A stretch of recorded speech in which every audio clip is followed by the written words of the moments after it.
PSA for those of you who are Google searching your symptoms. An account I follow, the person just had an abdominoplasty for repair for diastasis recti, and had previously talked about pelvic organ prolapse symptoms. And so I guess she's like a week or 2 weeks out from her surgery, and she's like, hey, my prolapse symptoms are better. And yeah, that's definitely something that's possible. But then what she did is she screenshot her Google search, does ab surgery improve prolapse? And cool, ChatGPT, again, I don't know what it is. I guess it's just like the AI Google search thing popped up. Yes. And she screenshot it and said, here's proof. Here's the thing. I was like, who did that paper? And the reason I say who did that paper is because we as pelvic floor PTs were barely brought into the conversation with abdominoplasties and tummy tucks and that sort of thing, because it's typically done primarily by plastic surgeons.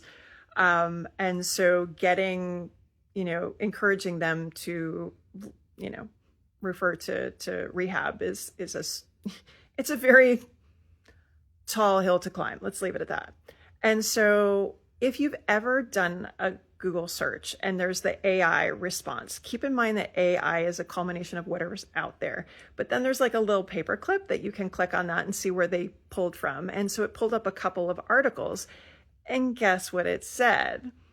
It was abdominal approach for prolapse surgery.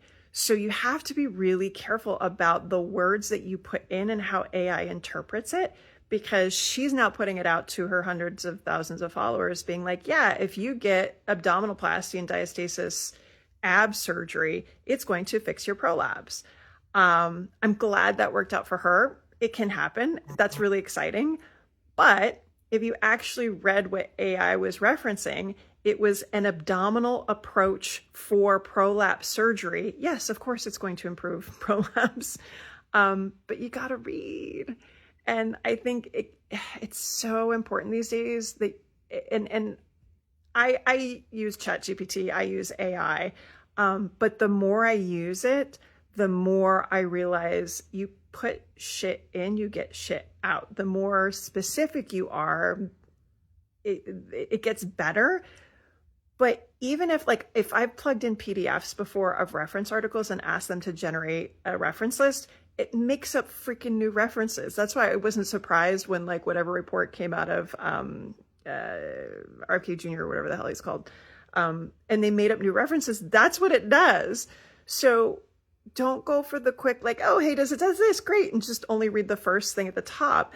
You have to click and be like, oh, well, what does that actually mean? You need to double check. And that's where we're getting into a really big shithole, because people are being forced to do their own, health education because public health is dead.